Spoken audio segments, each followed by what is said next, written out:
नमस्कार दोस्तों। आज हम बात करेंगे नारायण नारायण। समझ गए?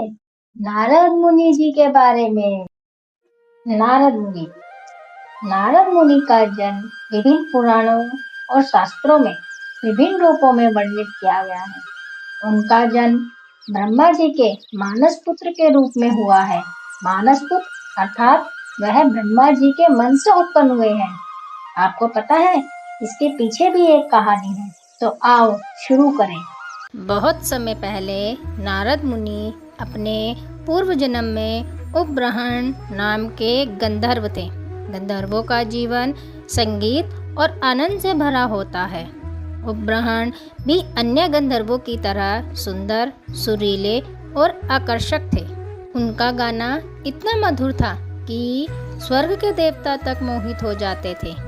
नृत्य और संगीत में डूबे रहते और स्वर्गलोक में उनके संगीत की धूम मची रहती। लेकिन जैसे जैसे समय बीतता गया, उपब्रह्मण अपनी प्रसिद्धि और ऐश्वर्य में खो गए। वह इतना अधिक अहंकारी हो गए कि उन्होंने भक्ति और धर्म का महत्व समझना छोड़ दिया। इसी दौरान देवताओं ने एक बड़ा यज्ञ आयोजित किया, जिसमें सभी गंधर्वों को भक्ति भाव से शामिल होना था।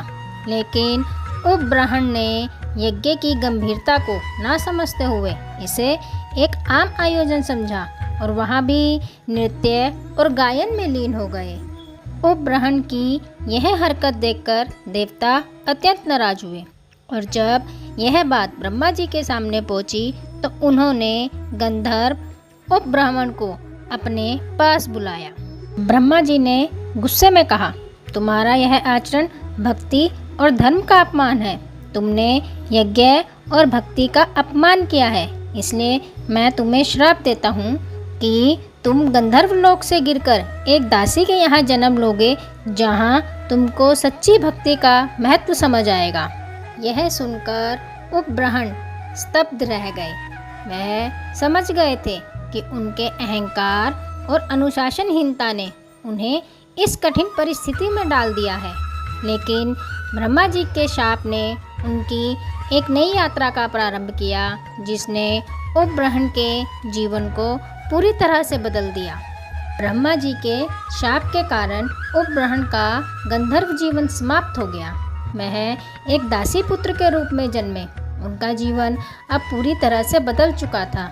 उनकी माता आश्रमों में ऋषियों और मुनियों की सेवा किया करती थी और बालक उपब्रह्मण भी उनके साथ साधुओं की सेवा में लगा रहता।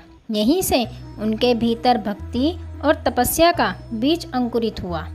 एक बार कुछ ऋषि उनके आश्रम में ठहरे।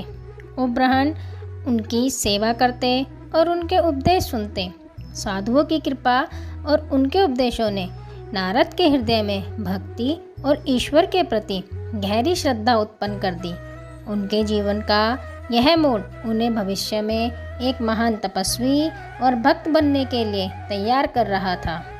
नारद जी की माँ का एक दिन सर्पदंश से देहांत हो गया। अब वह पूरी तरह से अकेले हो गए थे, लेकिन उनकी भक्ति और दृढ़ हो गई। वह सभी सांसारिक बंधनों से मुक्त होकर जंगल में तपस्या करने निकल पड़े। वह कठिन तप करने लगे और उनके हृदय में ईश्वर के प्रति गहरी तृष्णा जागृत हो गई। उनकी तपस्या से प्रसन्न होकर एक दिन भगवान विष्णु ने उन्हें दर्शन दिए।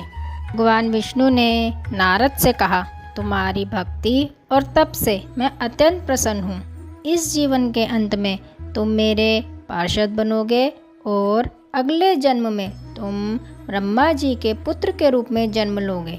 भगवान विष्णु के आशीर्वाद से उपब्रह्मण का जीवन समाप्त हो गया और अगले जीवन में वे ब्रह्मा जी के मानस पुत्र के रूप में जन्मे। उनका नाम नारद पड़ा और अब वह न केवल एक गायक थे, बल्कि पूरे ब्रह्मांड के सबसे बड़े भक्त बन गए थे। यहाँ एक महत्वपूर्ण बात यह है कि ब्रह्मा जी का श्राप ही नारद मुनि को एक सही मार्ग पर लेकर आया। उनके गंधर्व जीवन के दौरान मिला श्राप उनके लिए वरदान साबित हुआ। यह श्राप ही था जिसने उन्हें भक्ति के मार्ग पर चलने के लिए प्रेरित किया और अंत में उन्हें देवर्षि नारद बना दिया। तो यह थी नारद मुनि जी की कथा, जो हमें सिखाती है कि जीवन में चाहे कितनी भी कठिनाइयां क्यों न आए, यदि हम सच्चे मन से ईश्वर की भक्ति और तपस्या करें तो हर श्राप एक वरदान में बदल सकता है। दादा दादी की ऐसी ही रोचक कहानियां सुनने के लिए मेरे साथ बने रहें। तब तक के लिए चैनल को लाइक करें, शेयर करें और सब्सक्राइब भी करें। धन्यवाद।